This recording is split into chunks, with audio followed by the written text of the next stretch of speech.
ఇటీవల కాలం నుంచి అగ్రరాజ్యం అమెరికా గడ్డు పరిస్థితులను ఎదుర్కొంటుందా అంటే అవుననే సమాధానం వినిపిస్తోంది. ఓ పక్క అమెరికాలో అధ్యక్ష ఎన్నికలు కొనసాగుతున్న వేళ అమెరికా ఆర్థిక వ్యవస్థ భారీ అప్పుల్లోకి జారుకుంటోంది. తాజాగా అమెరికా పరిస్థితి మరింత విషమించడం ప్రపంచ దేశాలకు ఆందోళనలు కలిగిస్తోంది. జూలై 9న యుఎస్ ట్రెజరీ డిపార్ట్మెంట్ విడుదల చేసిన డేటా ప్రకారం అమెరికా గ్రాస్ నేషనల్ డెట్ మొదటిసారిగా $35 ట్రిలియన్ స్థాయికి అధిగమించింది. జాతీయ అప్పులు ఈ రేంజ్ దాటిపోవడం అమెరికా ఆర్థిక సవాళ్లను బట్టబయలు చేస్తోంది.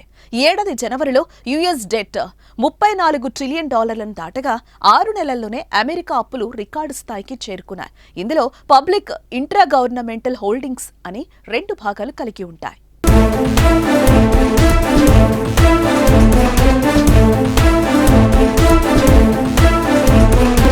America constant growth, economic pressure, government activities కొనసాగించడానికి అధికంగా లోన్లపై ఆధారపడటాన్ని ఈ రిపోర్ట్ హైలైట్ చేసింది. అయితే అమెరికా ఇలా అప్పుల మీద ఆధారపడటానికి దారితీసిన కారణాలను పరిశీలించగా కీలక అంశాలు వెలుగులోకొచ్చాయి.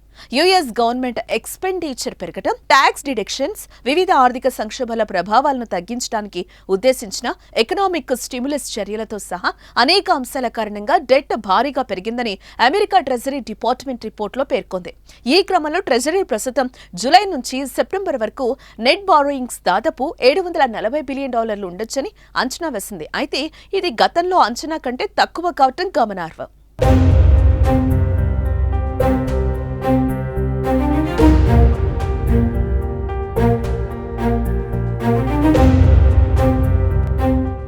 అమెరికా ట్రెజరీ ద్వారా లీగల్ గా లిమిట్ గా విధించబడే మొత్తం జాతీయ రుణంపై డెట్ సీలింగ్ విధించారు. ఈ లిమిట్ ను చేరుకున్నప్పుడు డెట్ సీలింగ్ ను పెంచడానికి లేదా నిలిపివేయడానికి కాంగ్రెస్ ఆమోదం లేకుండా ట్రెజరీ ఎటువంటి లోన్ను ఇష్యూ చేయదు.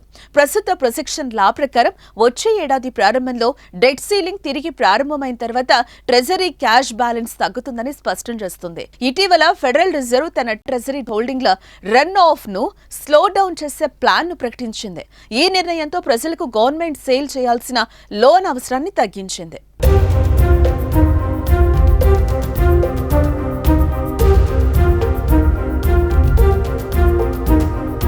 క్రెడిట్ సైట్స్ లో senior fixed income strategist Zachary Griffiths treasury year end cash balance projection పై కీలక వ్యాఖ్యలు చేశారు. అమెరికా గవర్నమెంట్ ట్రెజరీలో క్యాష్ బ్యాలెన్స్ ఆశించిన రేంజ్ లో లేదన్నారు. మరోపక్క అమెరికాలో నిరంతరం పెరుగుతున్న loan levels long term financial stability ఆందోళన పెంచుతుందన్నారు. ఈ మేరకు లోన్ లిమిట్ పై జరుగుతున్న చర్చలు యుఎస్ ఫినాన్షియల్ మేనేజ్మెంట్ లో ఉన్న పొలిటికల్ కాంప్లికేషన్లను హైలైట్ చేశారు. లోన్ లిమిట్ ను సకాలంలో పరిష్కరించడంలో ఫెయిల్ అయితే ప్రభుత్వం షట్ డౌన్ అయ్యే ప్రమాదం ఉందని, దీంతో పాటు డెట్ ఆబ్లిగేషన్స్ పై డిఫాల్ట్ తో సహా అనేక ఆర్థిక ఇబ్బందులకు దారితీస్తుందని వివరించారు. అమెరికా ఆర్థిక వ్యవస్థలో జరిగే పరిణామాల ప్రభావం ప్రపంచ దేశాలపై ఉంటుందన్నారు. దీంతో ఈ పరిస్థితులను ప్రస్తుతం ఇతర దేశాల సెంట్రల్ బ్యాంక్స్ నిశితంగా పరిశీలిస్తున్నాయని పేర్కొన్నారు.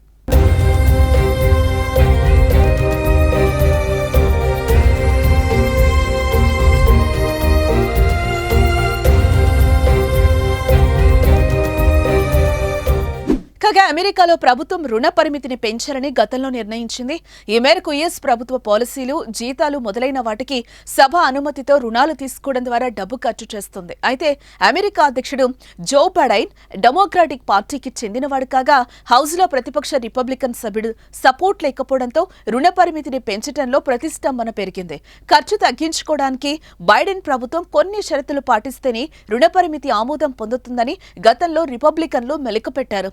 రుణ పరిమితిని పెంచకపోతే అమెరికా డిఫాల్టర్ గా మారే అవకాశం ఉందని అమెరికా ఆర్థిక నిపుణులు అంచనా వేయడంతో షరతులతో కూడిన ఆమోదం తెలిపారు. అయితే ఈ మేరకు ప్రస్తుతం అమెరికా డెట్స్ $35 ట్రిలియన్ దాటడం ఫైనాన్స్ రంగంలో ఆందోళన పెంచుతుంది. మరి ఈ పరిస్థితుల్లో అమెరికాను ఎటు తీసుకెళ్తాయో, ఎన్నికల్లో గెలిచే ప్రభుత్వం ఇలాంటి అడుగులు వేస్తుంది అనేది చూడాల్సి ఉంది.